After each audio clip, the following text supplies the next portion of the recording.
తాకట్లో ఉన్న బంగారాన్ని విడిపించి ఆ రోజున మార్కెట్ ధర కట్టి మిగిలిన డబ్బును మీకు అందిస్తుంది కొమ్మూరి గోల్డ్. నాకు తెలుసు కదా, విజయశాంతి రెడ్డి వాళ్ళ ఇద్దరు పిల్లలతోని కలిసి సూసైడ్ చేసుకుంది చెర్లపల్లి రైల్వే స్టేషన్. ఇప్పటికీ కూడా అసలు ఎవిడెన్స్ లేనిది ఏం జరుగుంటుంది అనేదే చాలా వరకు డిస్కస్ చేస్తున్నాం. అసలు ఏమైంది అంతు చిక్కట్లేదు. వరుసగా ఏదో ఒక అప్డేషన్ అందుతుంది కానీ దానికి ఒక క్లూ అసలు ఏం జరుగుంటుంది అని ఇంతవరకు తెలియట్లేదు. ఏం జరుగుంటుంది ఒకసారి మాట్లాడే ప్రయత్నం చేద్దాం. మనతో పాటు అరుణ గారు ఉన్నారు, సోషల్ యాక్టివిటీస్. మ్యామ్ నమస్తే. నమస్తే సోనియా. యా మ్యామ్, చూస్తున్నారు కదా దగ్గర ఒక 1 వీక్ అయిపోయింది మ్యామ్. 1 వీక్ అయిపోయింది. విజయశాంతి రెడ్డి వాళ్ళ ఇద్దరి పిల్లలు, టీనేజ్ పిల్లలు, అసలు అంటే ట్రైన్కి ఎదురెళ్ళి చనిపోవడం, ఆత్మహత్య చేసుకోవడం, ఒక్క క్లూ కూడా దొరకకపోవడం. మ్యామ్ ఈ కేసులో ఏం జరుగుంటుంది అసలు? హృదయ విదారకం, చాలా ఘోరం. ఒక ఎడ్యుకేటెడ్ ఉమెన్, అవును, అండ్ ఎడ్యుకేషన్లో చక్కగా చదువుకుంటున్న పిల్లలు. సో ఏం జరుగుతుంది అనేది వారం రోజులుగా మీడియా అంతా, సోషల్ మీడియా, యూట్యూబ్ ఛానల్స్ అయితే రకరకాల కథనాలతోటి విషయాన్ని నడిపిస్తున్నాయి, వ్యూవర్షిప్ని కూడా పెంచుకుంటున్నాయి. అయితే వాట్ ఐ అండర్స్టాండ్, నాకు బేసిక్గా ఒక జెండర్ ఎక్స్పర్ట్గా, కుటుంబాలని దగ్గర నుంచి స్టడీ చేసిన వ్యక్తిగా మానసికంగా ఆవిడకి ఎమోషనల్ హెల్ప్ లేదు అనిపించింది. ఓకే, ఎమోషనల్ హెల్ప్ అంటే నా కూతురు నాకు ఏదైనా జరిగింది కాలేజీలో అంటే పరిగెత్తుకుని వచ్చి నాకు చెప్పగలగాలి. అమ్మ నన్ను ఎవరు తిట్టారు, నేను ఎవరినో కొట్టాను, ఇలా జరిగింది అని ఆ ఏడుపంతా మన దగ్గర చెప్పగలగాలి. ఎమోషనల్గా సపోర్ట్. ఫిజికల్గా వెళ్ళి మేమేమి కొట్టాం, మనమేమి అది పోర్ చేసు, అదంతా మీ దగ్గర కుమ్మరించుకోగలిగే సపోర్ట్ మనకి కుటుంబాల నుంచి ఉండాలి. ఆమెకి అలాంటి సపోర్ట్ ఏమీ లేదని అనిపిస్తుంది నాకు. ఆ ఇంట్లో వాళ్ళ అమ్మగారితో ఉంటారు. తర్వాత వాళ్ళ అమ్మగారు మాట్లాడే పద్ధతి చూస్తుంటే, ఆవిడ పద్ధతిని చూసే చెప్తున్నా, ఆవిడకి ఏవో ఆర్థిక లావాదేవీలు ఉండి దానిలో ఈవిడని వేధిస్తున్నట్టుగానో కనిపిస్తుంది నాకు. ఆవిడ 3 ప్రాణాలు గాల్లో కలిసిపోతే ఆవిడ షాక్లోనా ఉండాలి, లేదంటే అది యాక్సెప్ట్ చేస్తే బోరుమని ఏడవాలి. ఆవిడ అసలు 2 పరిస్థితుల్లో లేరు. మాట్లాడితే ఏం చెప్తున్నారంటే, ఆస్తులన్నీ ఆమె పేరు మీద పెడతాము, రియల్ ఎస్టేట్ మా అబ్బాయి, తను ఏం కొన్నా కానీ కలిసి వస్తుందని మా అమ్మాయి పేరు మీద పెడతాము, ఇవి కనీసం ఇవన్నీ కూడా ఆలోచించకుండా చచ్చిపోయింది అంటుంది ఆవిడ.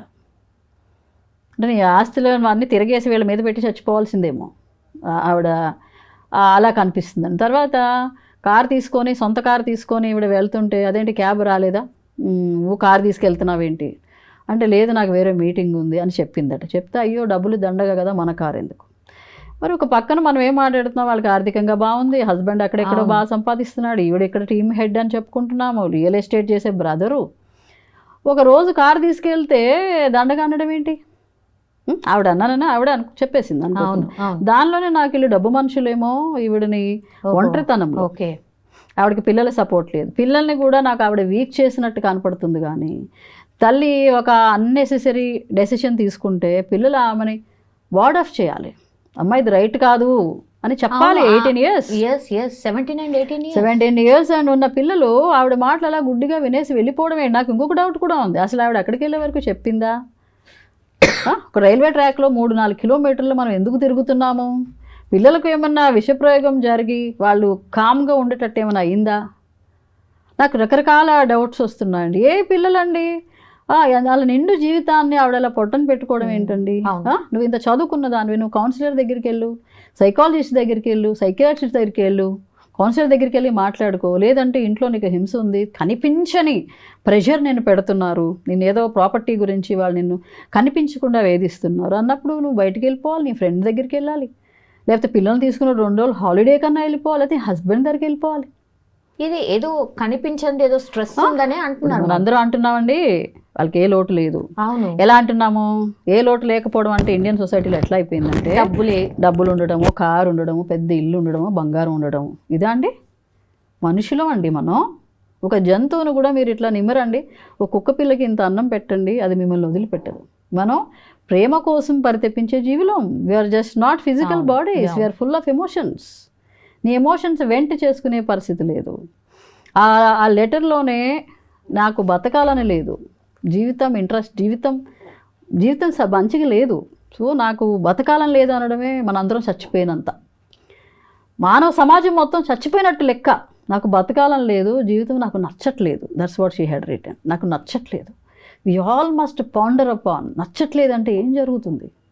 ఆడపిల్లకి మెడలో తాళి ఉంది, మెట్టెలు ఉన్నాయి, భర్త ఉన్నాడు, పిల్లలు ఉన్నారు. ఇదే బాగుండడానికి సూచనగా మారిపోతే ఆవిడ లోపలికి ఎవరు తెంగు చూస్తారు? అండ్ అండి, భార్యాభర్తలు అట్లా దూరంగా ఉండకూడదండి. పెళ్లి చేసుకునేదే మీ ఇద్దరు జీవితకాలం చిలకా గోరింకల్లాగా కలిసి బతకండి, పిల్లల్ని కనండి. ఎంత చక్కటి ఆశీర్వాదం ఉంటుందండి మనకి.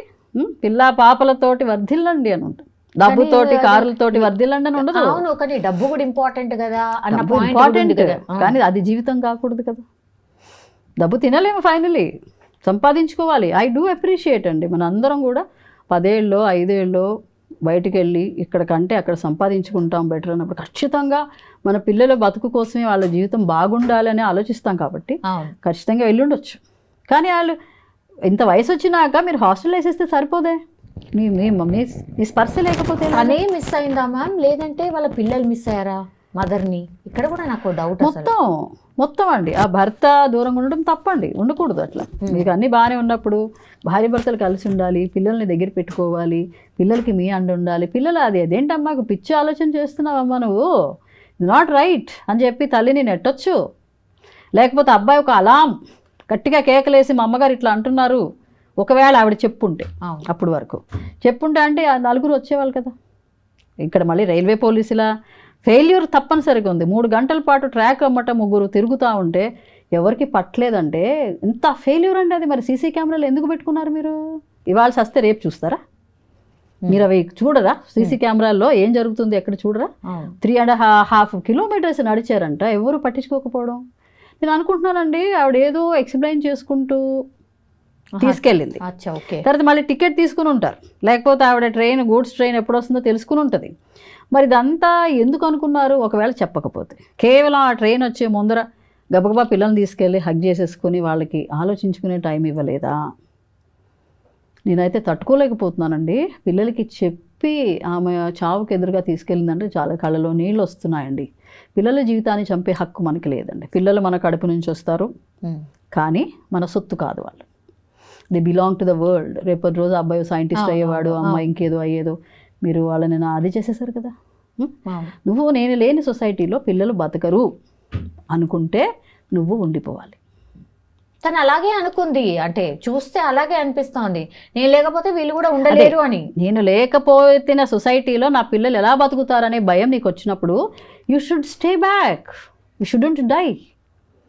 నువ్వు కూడా చచ్చిపోకూడదు. అంతేగాని ఎంతో వయసు ఎంతో ప్రపంచం చూసిన నువ్వు ఏ ప్రపంచమో చూడని పిల్లల్ని అలా తీసుకెళ్ళొచ్చా? ఎవరైనా తల్లులు తండ్రులు ఎవరికైనా అప్పచెప్పండి. మాతృదేవోభావ లాంటి సినిమా చూసినప్పుడు చావు అనివార్యమైనప్పుడు ఆవిడ అందరికీ అదొక కనువిప్పండి. ఆ సినిమా నేను ఎంత నేర్చుకుంటామంటే కొంతమందికి నువ్వు అప్పచెప్పైనా నీ పిల్లల్ని బతకనివ్వాలి. కానీ నేను ఫైనల్గా ఇదే చెప్తున్నా, నేను లేని ప్రపంచంలో నా బిడ్డలు బతకలేరు అని నీకు అనిపించినప్పుడు నువ్వు కూడా చచ్చిపోకూడదు. యాజ్ పేరెంట్స్ అండి, we don't have even the right to die. You know, dying is ఏమో ఈజీ, నేను వెళ్ళిపోతాను కాదు. మీరిద్దరూ కలిసి భూమి మీదకి తెచ్చిన ప్రాణుల మంచి చెడ్డ చూస్తానికి నువ్వు చావులో కూడా డేక్కొని బతకాలి. నువ్వు చచ్చిపోవడానికి పేరెంట్స్కి హక్కు లేదండి. మీరిద్దరితోనే వచ్చారు ఆ పిల్లలు భూమి మీదకి, మీ ఇద్దరికి చచ్చే హక్కు లేదు. చావైనా కూడా ఎదిరించి బతికేసేయండి. That's what I tell. Yes ma'am, thank you Soumya.